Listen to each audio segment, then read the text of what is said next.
بسم اللہ الرحمن الرحیم۔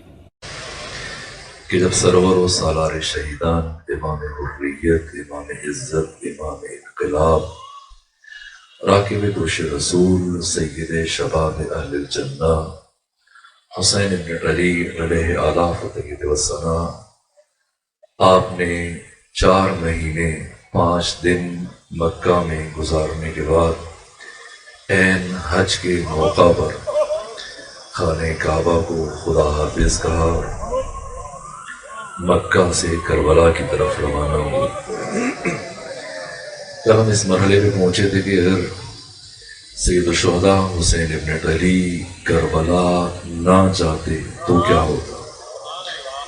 امام حسین یزید ابن معاویہ ابن ابو سفیان ابن حرب ابن امیہ لعنت اللہ علیہم اجمعین اس کی بیعت نہ کر کے بھی محفوظ رہ سکتے تھے، عیال کو بھی بچا سکتے تھے، مخدرات عصمت و طہارت کے حجاب کو بھی بچا سکتے تھے، پھر آخر کیا وجہ ہے کہ سب کے روکنے کے باوجود یہاں تک جب عازم ہوئے تو جناب محمد جن کا لقب حنفیہ ہے، انہوں نے امام حسین کے سامنے اپنے ہاتھ جوڑ دیے اور عرض کیا فرزند رسول عراق نہ جائیے۔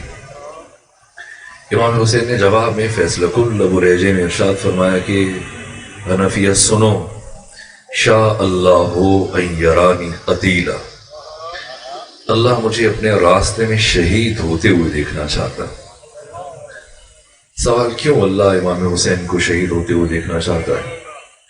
پھر جو دوسری بات کی جناب حنفیہ نے عرض کیا فرزند رسول خود جاتے میں نہیں روک سکتا، جائیے لیکن مخدرات عصمت و طہارت کو اپنے ہمراہ نہ لے جائیے۔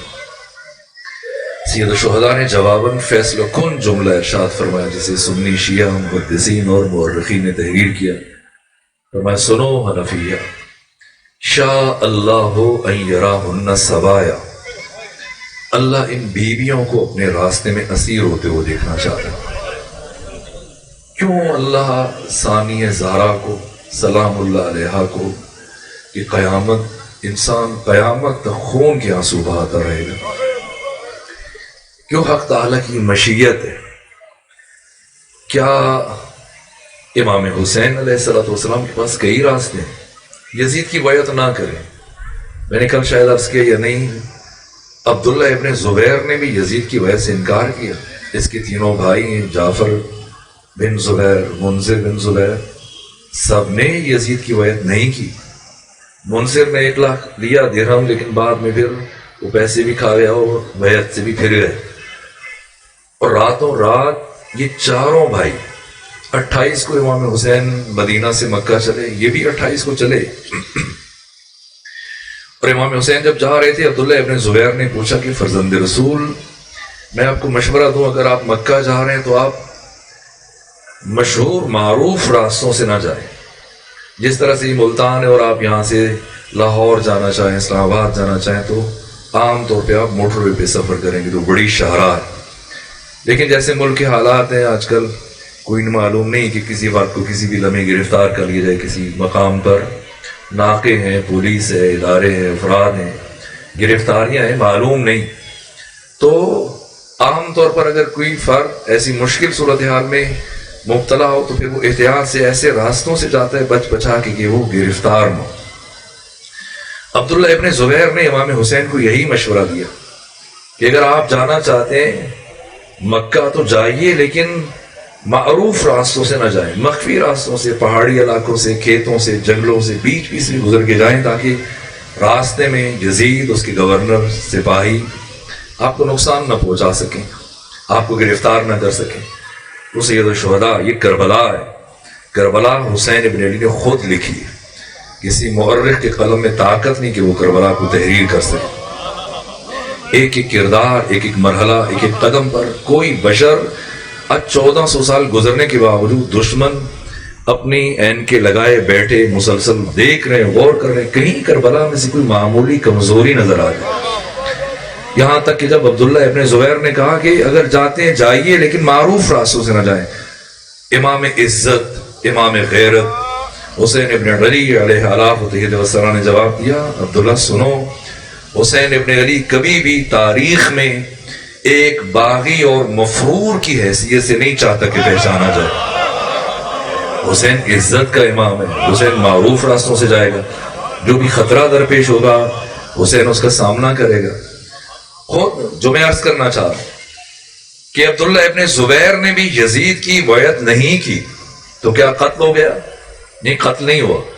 ادھر 8 ذی الحج کل کے دن امام حسین نے جب مدینہ مکہ چھوڑا تو مکہ خالی ہوا اور اس نے لوگوں سے بیعت لینا شروع کر دی۔ عبداللہ ابن زبیر نے، زبیر ابن عوام کے بیٹے نے، اور اہل مکہ سے بیعت لینے کے بعد پھر ادھر کربلا میں جنگ ہوتی رہی، بعد کے مراحل یزید امام حسین اور آپ کے فرزندان کے ساتھ مصروف رہا، اور اسی بیچ میں جو فائدہ اٹھایا عبداللہ ابن زبیر نے کہ اہل مکہ سے بیعت لی، اہل حجاز سے بیعت لی، اہل طائف سے بیعت لی، اہل مدینہ سے بیعت لی، اہل مصر سے بیعت لی، اہل عراق سے بیعت لی، اہل ایران سے بیعت لی، یہاں تک کہ سال کے اندر یہ یزید سے بڑی حکومت بنانے میں کامیاب ہو گئے، اور یزید ابن معاویہ کی حکومت سمٹ کر شام، کنسرین، لبنان، فلسطین تک محدود ہو گئی، اور یزید ابن معاویہ سے کئی گنا زیادہ بڑی حکومت عبداللہ ابن زبیر نے بنا لی، اور پھر 2 مرتبہ فیصلہ کن حملے کیے یزید ابن معاویہ نے مکہ پر، مدینہ پر،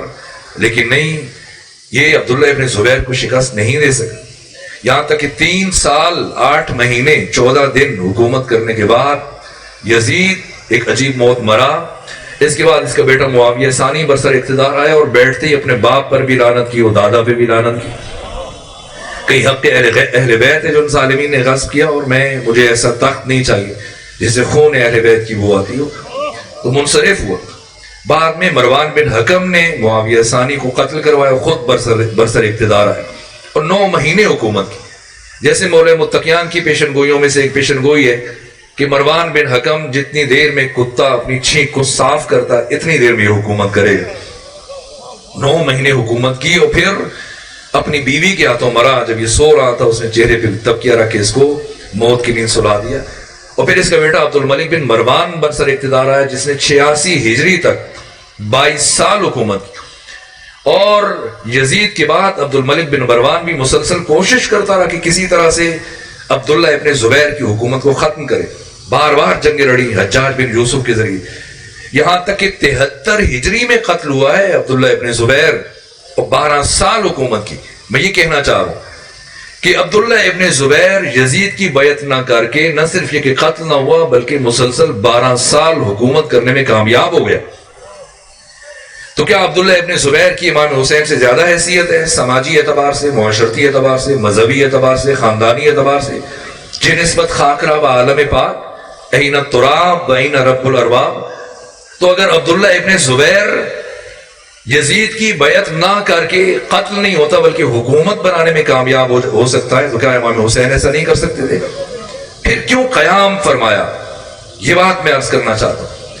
اس لیے قیام فرمایا کہ اگر حسین ابن علی قیام نہ فرماتے تو دین ہمیشہ کے لیے نابود ہو جاتا۔ اسلام کو اثر نو زندہ کیا حسین ابن علی نے، یہاں تک کہ مرحوم اقبال نے جو اشعار کے کہا، نقش اللہ بر صحرا نوشت، کون ہے حسین ابن علی جس نے اثر نو صحرا میں لا الہ الا اللہ کو نقش کیا ہے۔ میں کہوں مرحوم اقبال آپ کیا بات کر رہے ہیں؟ ریت پر صحرا پر لکھا ہو تو بہت جلدی مٹ جاتا ہے، محو ہو جاتا ہے، ایک ہوا آئی اور ریت ضم ہوئی اور وہ تحریر ختم ہو گئی۔ کہا نہ، لکھنے والا حسین ابن علی جس نے توحید اور لا الہ الا اللہ کو سرمدی بنا دیا، ابدی بنا دیا، لازوال بنا دیا، آفاقی بنا دیا، ہمگیر بنا دیا، یونیورسل بنا دیا، صرف لکھا نہ، نقش الا اللہ بر صحرا نوشت۔ اور یہ وہ لا الہ الا اللہ نہیں جس کی مشق ملا کرتا ہے لاؤڈ سپیکر کھول کر اللہ ہو اور لا الہ کا ورد کرتا ہے، نہ، کا ملا کی اذاں اور ہے، مجاہد کی اذاں اور ہے۔ یہ جو حسین نے لا الہ الا اللہ لکھا یہ محض ذکر نہیں ہے، ورد نہیں ہے۔ نقش الا اللہ بر صحرا نوشت، سطر عنوان نجات ما نوشت، وہ جو نجات بشریت کا سرنامہ قرار پایا، اور صرف لکھا کا نہ، نقش اللہ بر سارا نوشت، سطر عنوان نجات ما نوشت، ان کے زیر تیغ گوید لا الہ، وہ حسین کے جو تلوار کی دھار کے نیچے لا الہ الا اللہ کہہ رہا تھا، صرف کہہ رہا تھا، وہ لکھا، یہ کہا، اور یہ اقبال ہے کہ جب خون حسین خاک کربلا پر گر رہا تھا تو کیا ہو رہا تھا؟ ان کے از خونش بے روید لا الہ، وہ حسین کے جس کے خون کے ایک ایک قطرے سے لا الہ الا اللہ اثر نو پھوٹ رہا تھا، پھر سے اگ رہا تھا، پھر سے وجود میں آ رہا تھا۔ یہ غیر معمولی بات ہے۔ ان کے بخشت بے یقین آ رہا یقین، ان کے لرزت از سجود او زمین، یہ حسین ابن علی، اس لیے خدا فرما رہے والفجر، قیامت تک کوئی انسان حسین ابن علی کا شکریہ ادا نہیں کر سکتا۔ وَلَيَالٍ عَشْرٍ، اور مجھے 10 راتوں کی قسم، وَالشَّفْعِ وَالْوَتْرِ، مجھے جفت کی قسم، مجھے طاق کی قسم، وَاللَّيْلِ إِذَا يَسْرٍ، اور مجھے رات کی قسم جب وہ ڈھلنے لگے۔ یہ کون سی رات ہے؟ کل یہاں تک پہنچے تھے، یہ شب عاشور ہے۔ شب عاشور یہ حسینیوں کی رات ہے۔ ابھی پچھلے دنوں پاکستان میں، اب چاہوں گا کہ بس مختصر وقت میں سید بزرگوار بھی تشریف فرمائے اور یہ بہترین انداز سے آپ کو اپنی خطابت سے مستفید فرمائیں کہ میں مختصر وقت میں بس ایک پہلو عرض کر دوں، وَلَيَالٍ عَشْرٍ وَالشَّفْعِ وَالْوَتْرِ وَاللَّيْلِ إِذَا يَسْرٍ، بس اس آخری قسم کا ایک پہلو اور ایک جہت عرض کر کے آپ کی زحمتوں کو تمام کروں۔ یہ کون ہے؟ کربلا والے۔ یہ 72 کون ہے؟ ابھی حالیہ دنوں میں کچھ دن پہلے جب حملہ ہوا ہمسائے ملک کی طرف سے، ادھر سے جو جوابی حملہ ہوا، اس کا نام کیا رکھا گیا؟ بنیان مرصوص، سیسا پلائی ہوئی دیوار۔ پھر برابر اس سے متعلق اظہار خیال شروع ہوا اور دانشور اور مفکرین اور علماء اور مفتی اور مختلف علماء اس کے متعلق گفتگو کرتے رہے کہ بنیان مرصوص سے مراد کیا ہے۔ بنیان مرصوص جیسے تفسیر نور الثقلین ہے، تفسیر قمی ہے، مجمع البا، باقی تفاسیر ہے، تو اس کا بارز ترین مصداق خود علی ابن ابی طالب علیہ آلاف و تحید وسلام، اور اس کا دوسرا مصداق جو لکھا گیا بنیان مرصوص کا، یہ جناب حمزہ ہے، اور پھر حارث بن عبد المطلب ہے، اور اس طرح سے 3 سے 4 اور نام بھی اسی ترتیب سے لکھے گئے۔ لیکن جو آیت ہے سورہ بارکہ صف کی، لفظ سے بنیان مرصوص کا مصداق علی ابن ابی طالب، جناب حمزہ، یہ افراد۔ لیکن جو آیت ہے سورہ بارکہ صف کی جس میں خدا ارشاد فرما رہا ہے کہ ان اللہ یحب الذین یقاتلون فی سبیلہ صفا کأنہم بنیان مرصوص، اس آیت کا مصداق کوئی فرد نہیں ہے، بلکہ اللہ اس آیت میں ایک لشکر کی شجاعت کو بیان کر رہا ہے، ایک گروہ کی شجاعت کو بیان کر رہا ہے، ایسا لشکر جس کے ایک فرد نے بھی معمولی کمزوری کا مظاہرہ نہیں کیا۔ اب اس کا مصداق تلاش کیجئے، اگر فرد کی بات ہو آپ کہیں بنیان مرصوص سے مراد علی ابن ابی طالب ہے، جناب حمزہ ہے، لیکن اس آیت کا مصداق امیر المومنین نہیں ہے، نہ جناب حمزہ ہے، نہ حارث بن عبد المطلب ہے، نہ کوئی اور شخصیت ہے۔ اس لیے کہ اس آیت میں افراد کی شجاعت کو بیان نہیں کیا جا رہا ہے، بلکہ ایک لشکر کی شجاعت کو بیان کیا جا رہا ہے کہ خدا دوست رکھتا ہے ان مجاہدین کو کہ جو اس کی راہ میں یوں جم کر جنگ کرتے ہیں کہ جیسے سیسا پلائی ہوئی دیوار۔ میں تمہیداً پھر عرض کر دوں بچوں اور جوانوں کے لیے کہ اس آیت میں ایک ایسے لشکر کا تعارف پیش کر رہے پروردگار جس لشکر کے ایک سپاہی نے بھی معمولی کمزوری کا مظاہرہ نہیں کیا، اور لشکر کے ہر فرد نے کندھے سے کندھا ملا کر، شانے سے شانہ ملا کر باطل اور طاغوت کا مقابلہ کیا۔ اور اب تلاش کیجئے خود تاریخ قرآن کے تناظر میں، اگر تاریخ بشر، تاریخ آدم، تاریخ خاتم، تاریخ انسانیت اور دنیا کے لشکروں کو دیکھا جائے تو پھر ممکن نہیں کہ بات کو احسان کیا جا سکے۔ صرف قرآن مجید نے جو لشکر بیان کی، میں اشارتاً بس نتیجہ دوں اور آپ کی زحمت کو تمام کروں۔ اس لیے کہ اگر ہم اس آیت قرآن کا مصداق تلاش نہ کر سکے تو قرآن مجید کی حقانیت اور صداقت زیر سوال چلی جائے گی، اور غیر مسلم اور مستشرقین حتیٰ خود مسلمان یہ اعتراض کر سکتے ہیں کہ قرآن خیالی باتیں کرتا ہے، افسانوی باتیں کرتا ہے، ایسی باتیں کہتا ہے جن کا عالم حقیقت میں، عالم خارج میں کوئی وجود نہیں ہے۔ تلاش کرے کوئی ایسا لشکر تاکہ قرآن مجید کی صداقت اور حرمت اور حقانیت محفوظ رہ سکے۔ کون سا ایسا لشکر ہے تاریخ قرآن مجید کے تناظر میں؟ سب سے پہلا لشکر جسے خود قرآن نے بیان کیا، یہ جناب طالوت کا لشکر ہے۔ جناب طالوت جب اپنے لشکر کو لے کر چلے تو اہل لشکر سے کہنے لگے ان اللہ مبتلیکم بالنہر، اے میرے لشکر والو، اللہ تمہاری شجاعت کا امتحان لے گا ایک نہر کے ذریعے سے۔ فمن شرب منہ فلیس منی، اس نہر سے جو شخص پانی پی لے گا وہ میرا سپاہی نہیں ہے۔ ہاں اتنی اجازت میں دیتا ہوں، الا من اغترف غرفۃ بیدہ، اگر کوئی چلو برابر پانی پی لے تو اس میں کوئی حرج نہیں۔ لیکن قرآن کیا فرماتا ہے؟ فشربوا منہ الا قلیلا منہم، جتنے تھے سب کے سب پانی پر ٹوٹ پڑے سوائے چند کے۔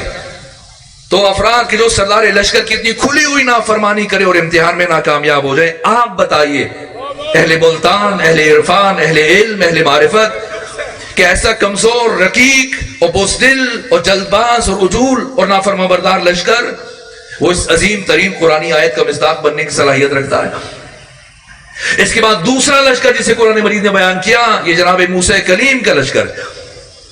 آپ جانتے ہیں جناب موسیٰ نے بنی اسرائیل کو فرعون اور فرعونیوں کے ظلم سے نجات دلائی، اور راتوں رات فرعون کے لشکر سے بچا کر دریا نیل کے کنارے تک پہنچے۔ لیکن جیسے پہنچے اور فرعون کو اطلاع ملی تو اس نے بھی اپنا ہزاروں کا لشکر دوڑایا، اور اب سامنے بنی اسرائیل کے دریا نیل ہے، اور پیچھے سے گھوڑوں کی آوازیں اور تلواروں کی جھنکار کی آواز سن رہے ہیں اور محسوس کر رہے ہیں کہ فرعون کا لشکر بھی پہنچ چکا ہے۔ ایک مرتبہ پریشان ہوئے، چلائے، موسیٰ یہ کیا کیا تم نے؟ ہمیں کہاں لے آئے گھروں سے اٹھا کر کہ آگے پانی ہے اور پیچھے آگ ہے، ہم تو مارے جائیں گے۔ اس مرحلے میں جناب موسیٰ کلیم نے اپنا عصا دریا نیل میں مارا اور راستہ بنا۔ جب راستہ بنا تو آپ کو بنی اسرائیل کا مزاج اندازہ ہے کہ جیسے نمونے آج ہے پہلے بھی ایسے ہی تھے، اور جب پہلے پریشان تھے، جب دیکھا راستہ بنا تو نخرے بازی پہ اتر آئے، کام تو 12 قبیلے ہیں، ہمیں 12 راستے چاہیے۔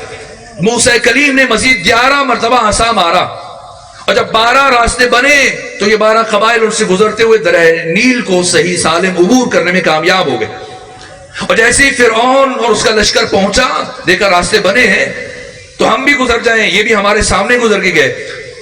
تو جیسے اس کی فوج دریا نیل میں داخل ہوئی، اگرچہ بات سمجھا رہے تھے کہ چلو اب یہ جا رہے ہیں، چھوڑو واپس چلتے، لیکن فرعون نے زبردستی سب کو اپنے ہمراہ، جیسے ان 12 راستوں کے اندر اس کی فوج منتقل ہوئی، پروردگار نے دریا کو ملنے کا حکم دیا۔ فرعون کا سارا لشکر غرق ہو گئے اور بنو اسرائیل صحیح سالم دریا نیل کی دوسری جانب پہنچ گئے۔ یہاں پر رک کر ایک جملہ عرض کروں، علامہ علی نقی نقل فرمایا کرتے تھے کہ یہ ایک معصوم کی طاقت ہے کہ وہ 12 قبیلوں کو نجات دے سکتا ہے، تو کیا 12 میں اتنی طاقت نہیں کہ مل کر ایک کو نجات دے سکیں، کہ جن میں کا ہر فرد خود فخر موسیٰ ہے۔ اور جو دوسری خوبصورت بات کہی انہوں نے، کہا کہ کیا موسیٰ کلیم کے ساتھ سب اچھے تھے؟ نہیں، برے بھی تھے، جو تنقید کر رہے تھے، توہین کر رہے تھے۔ اور کیا فرعون کے ساتھ سب برے تھے؟ اچھے بھی تھے، جو اسے امر بالمعروف کر رہے تھے، سمجھا رہے تھے۔ تو موسیٰ کے ساتھ سب اچھے نہیں تھے اور فرعون کے ساتھ سب برے نہیں تھے، لیکن کیا ہوا کہ موسیٰ کے ساتھ جو برے تھے وہ بھی نجات پا گئے، اور فرعون کے ساتھ جو اچھے تھے وہ بھی غرق ہو گئے۔ تو کیا یہ عدل الہی کے خلاف نہیں ہے کہ وہاں اچھے ہلاک ہو رہے اور ادھر برے نجات پا رہے؟ تو اس قرآنی واقعے سے ہمیں مزاج ربوبیت سمجھ میں آتا ہے کہ پروردگار محض لوگوں کے شخصی اور انفرادی اور فردی کردار کو نہیں دیکھتا، پروردگار قیادت، سیادت، امامت اور رہبری کو دیکھتا ہے۔ اگر امام اچھا ہو تو برا بھی نجات پا سکتا ہے، اور اگر کسی نے برے امام کا انتخاب کر لیا تو اچھے بھی ہلاک ہو جائیں گے۔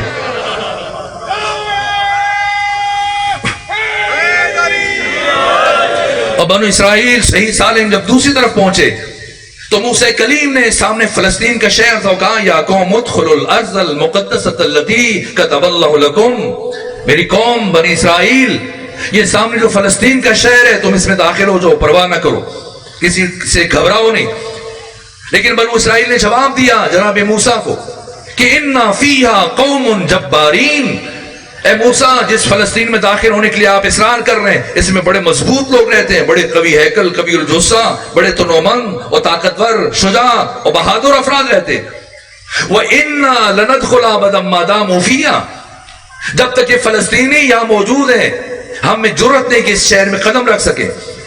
فَاذْهَبْ أَنْتَ وَرَبُّكَ فَقَاتِلَا إِنَّ هَاهُنَا قَاعِدُونَ، اے موسیٰ اگر آپ کو جہاد کا اتنا ہی شوق ہے تو آپ خود چلے جائیے اور اپنے رب کو لے کے چلے جائیے اور دونوں جا کر وہاں پر لڑ لیجئے۔ إِنَّ هَاهُنَا قَاعِدُونَ، ہم تو یہیں بیٹھے ہوں، یہاں سے ہلنے والے نہیں۔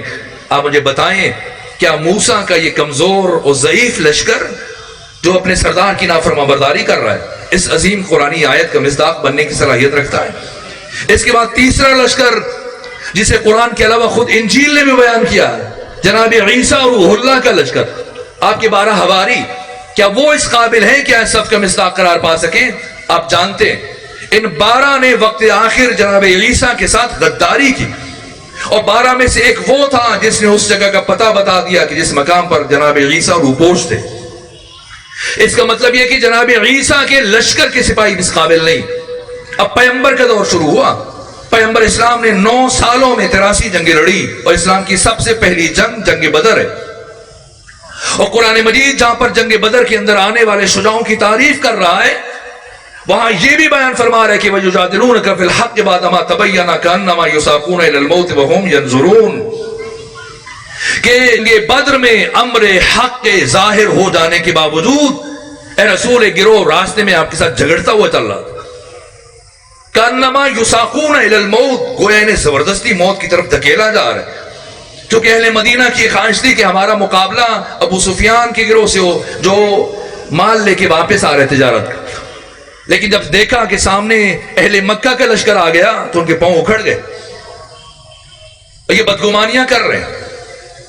کیا اہل بدر اور جنگ بدر میں آنے والا لشکر اس قابل ہے کہ وہ صف کا مصداق قرار پا سکے؟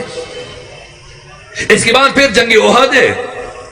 جنگ احد پہلی مرتبہ بھی اگر جیتے ہیں ختمی مرتبہ اور مسلمان تو علی اور جناب حمزہ کی وجہ سے، اور جب مسلمان جیت گئے اور وہ 50 افراد جنہیں ختمی مرتبہ نے پہاڑی درے پر معمور کیا کہ ہم جیتے یا ہارے تم نے اپنی جگہ نہیں چھوڑنی ہے، لیکن 11 افراد کے علاوہ باقی 39 افراد نیچے اتر آئے اور مال غنیمت سمیٹنے مصروف ہو گئے، اور خالد بن ولید اور اکرمہ بن ابو جہل نے ان افراد کو اترتے ہوئے دیکھا تو پہاڑی کا چکر کاٹ کے دوبارہ اچانک حملہ کیا، اور اتنا اچانک حملہ تھا کہ مسلمان بھاگے، اور کیسے بھاگے؟ قرآن فرماتے کہ تُسْعِدُونَ وَلَا تَلُونَ عَلَىٰ أَحَدٍ وَالرَّسُولُ يَدْعُوكُمْ فِي أُخْرَاكُمْ، کہ تم پہاڑ کے اوپر چڑھے چلے جا رہے تھے، رسول پیچھے پیچھے تمہیں آوازیں دے رہے تھے، مگر تم رسول کی آواز پر لبیک نہیں کہہ رہے تھے۔ یہاں تک کہ مولانا شبلی نعمانی نے تحریر کیا کہ جب خالد اور اکرمہ نے حملہ کیا اور مسلمان بھاگ کھڑے ہوئے تو میدان جنگ میں یا نبی نظر آ رہے تھے یا علی نظر آ رہے تھے۔